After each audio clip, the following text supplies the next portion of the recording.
Most people think boundaries are something you talk about.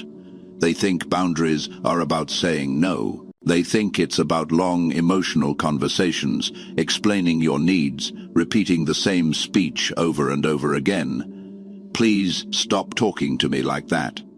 Please respect my time. Please don't do that again. And every time they talk, they weaken themselves. Here's the truth Machiavelli understood.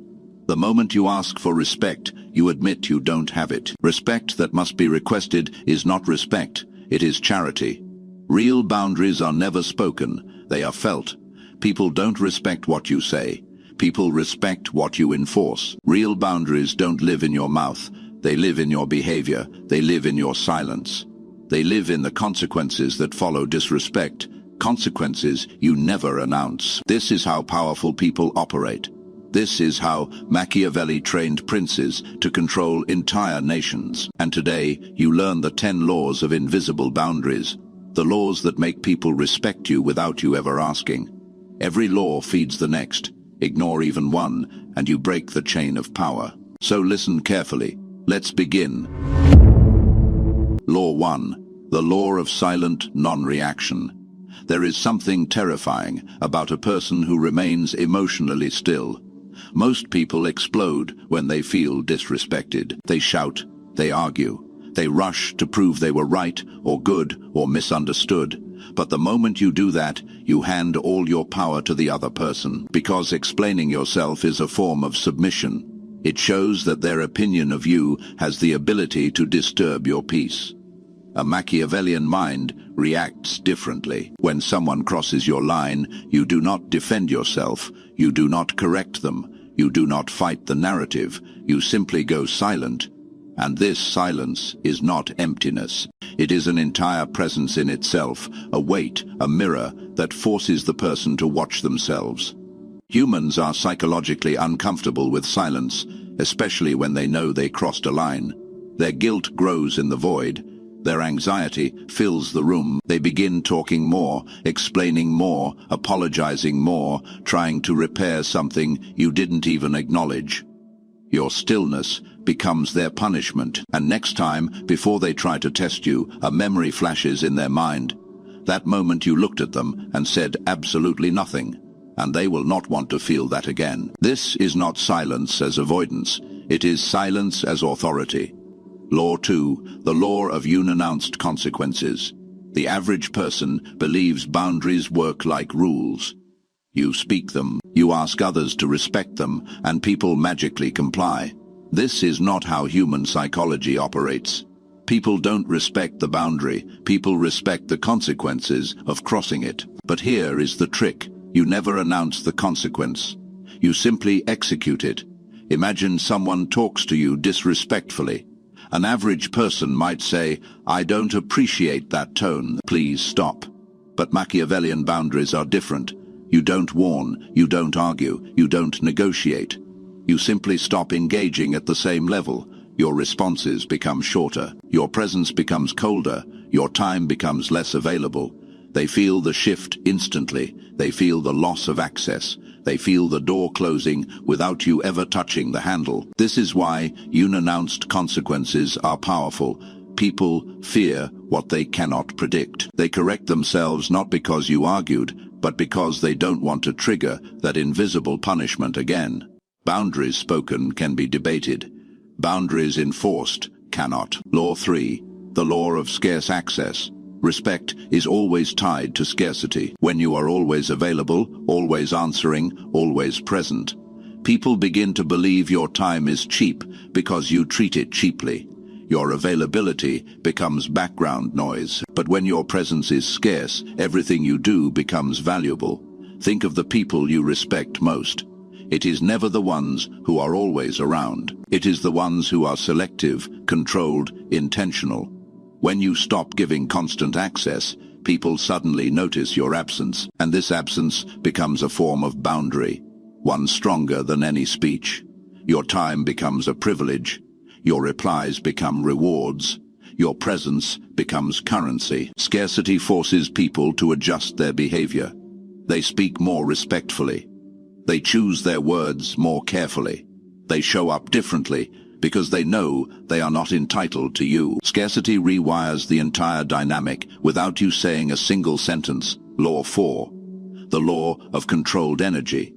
People lose respect for those who leak emotional energy everywhere they go. If you are the type who yells when angry, cries when stressed, explains when anxious, or convinces when insecure, you have no boundaries. Your emotions are public property. To command respect, you must learn controlled energy. This means you remain calm even when provoked. You stay composed even when challenged. You maintain your center even when someone tries to throw you off. This is not suppression, it is discipline. Imagine someone tries to guilt-trip you. In the past, you might have defended yourself or given in, but now you look at them with a calm, steady expression and simply say, "I'm not changing my mind." No anger, no justification, no emotional storm. People respect those who are unshakable, those whose emotions do not rise and fall based on the environment. Controlled energy sends a silent message: my emotions belong to me. You cannot manipulate them. This alone will make anyone think twice before crossing you. Law 5, the law of unequal investment. Respect dies when the investment is unequal. If you pour more effort, more time, more emotion, more attention into someone than they pour into you, you lose leverage. People subconsciously devalue anything that requires no effort to acquire. A Machiavellian thinker watches the flow of investment like a banker.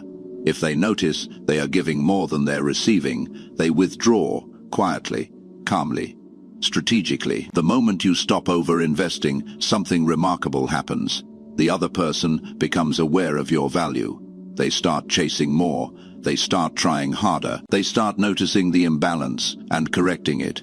When you keep your investment proportional, you create respect that does not need to be spoken.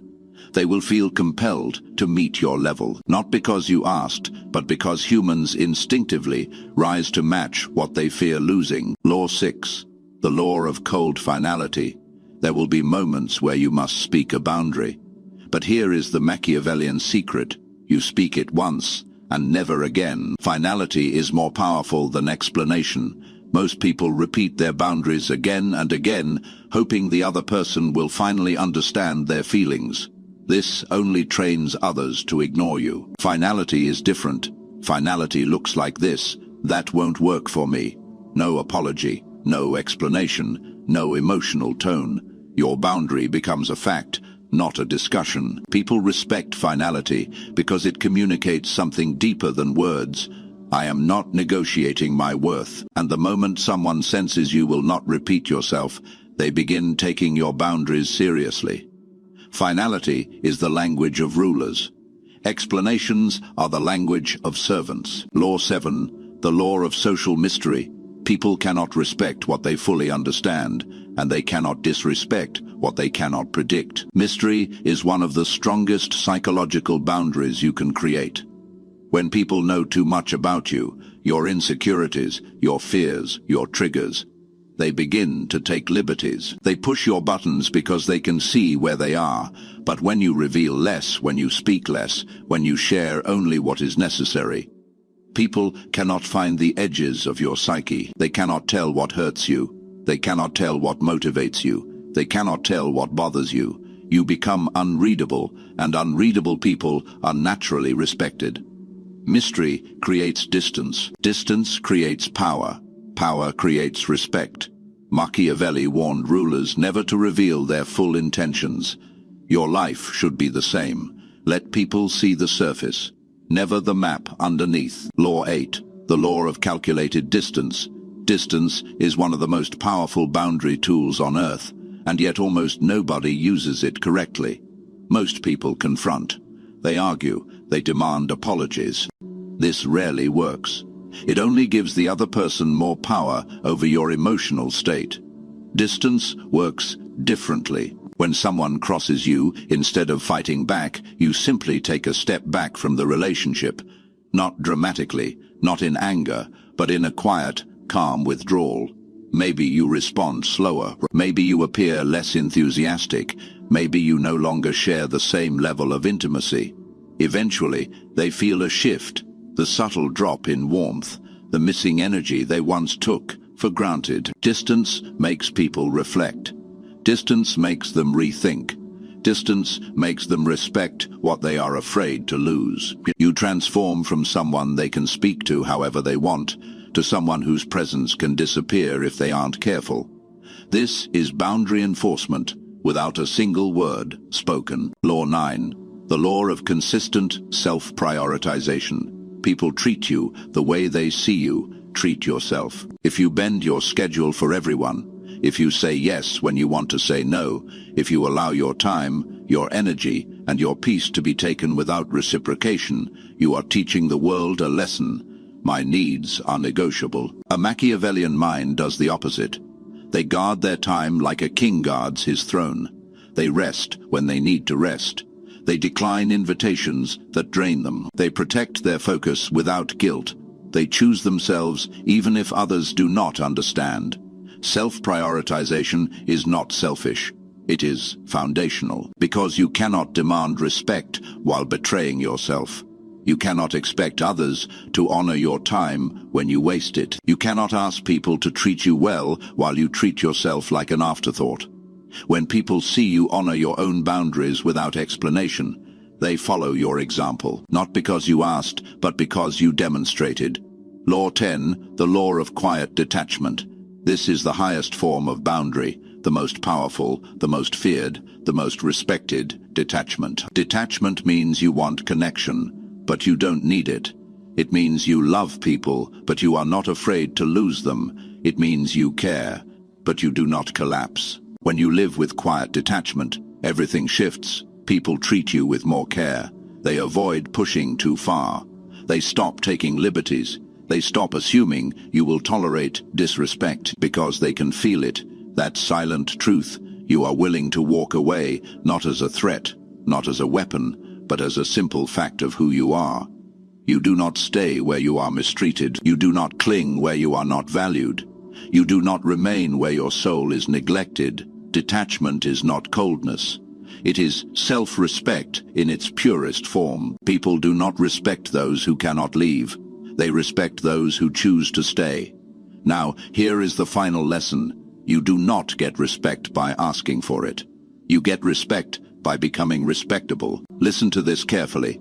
People don't respect boundaries because you request them. People respect boundaries because you embody them. Respect is not spoken, it radiates. When you stop defending, when you stop explaining, when you stop over-investing, when you stop tolerating, when you stop chasing, when you stop betraying yourself, everything changes. People see you differently. They speak to you differently. They think about you differently. You become someone whose presence demands attention, someone whose silence carries weight, someone whose time feels rare, someone whose energy feels valuable. You do not need to ask for respect. You become the kind of person who cannot be disrespected.